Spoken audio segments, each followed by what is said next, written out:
Survive and Thrive with Digital Learning. This is a 5 minutes or less PLD video designed to help educators in lockdown, isolation, and the classroom. Many of us are in a situation where COVID 19 has meant our schools close and having to move our teaching and learning online rapidly. In response, these 5 minute PLD videos are designed to help teachers upskill fast. Each of the videos will be designed around questions and concerns raised by you in the New Zealand Teacher Lockdown Response Survey. So, without further ado, our first video will look at the problem many of you identified: managing resource overload. There's a good chance that your inbox is looking like my inbox and my laundry basket, overflowing. However, successful curation, application, and management of these digital tools and resources online is one of the key skills of thriving in the digital learning landscape. It's important that we know how to manage that overload of emails and resources coming our way. So, how do we do it? 2 tips I'd like to leave you with today: filter out rather than in, and curate, and when you're done, curate some more. First up, use what you have. You know what works for your students. Evolve this rather than seeking to replace it. Second, use pre-filtered and edited content. There are people whose job it is to curate stuff for you. Use them rather than doing their job for them. A great example of this is school librarians, who are often really great at organizing and curating resources. Using experts in the fields is a great other way of accessing quality resources and filtering through the muck. We have great resources like the Science Learning Hub, which has filtered, edited content, accesses experts, and organizes it in a pedagogically useful way. So use resources like that. Next, go to your trusted sources, whether that is your syndicate teachers, your cluster teachers, or maybe just the teacher next door. If you know there are people with good practice in this space, go straight to them.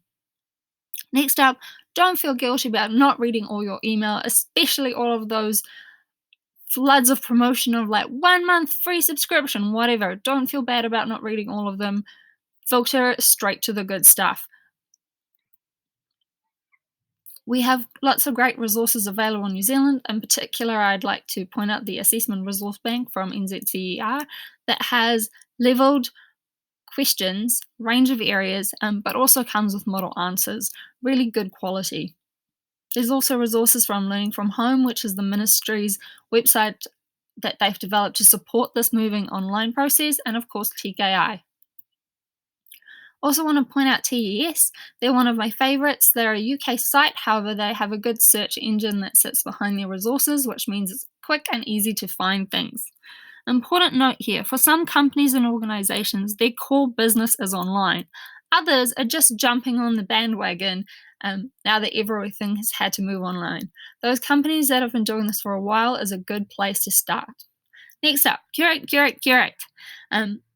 Organising your resources in such a way that you can find them again is a key part of managing in this online space. So, first up, delete stuff. Don't hang on to those mediocre resources. Get rid of them. There's lots of good stuff, and you don't want them clogging up your time and your folders. Next up, have a system for how you organize and file resources to ensure that you can find them again.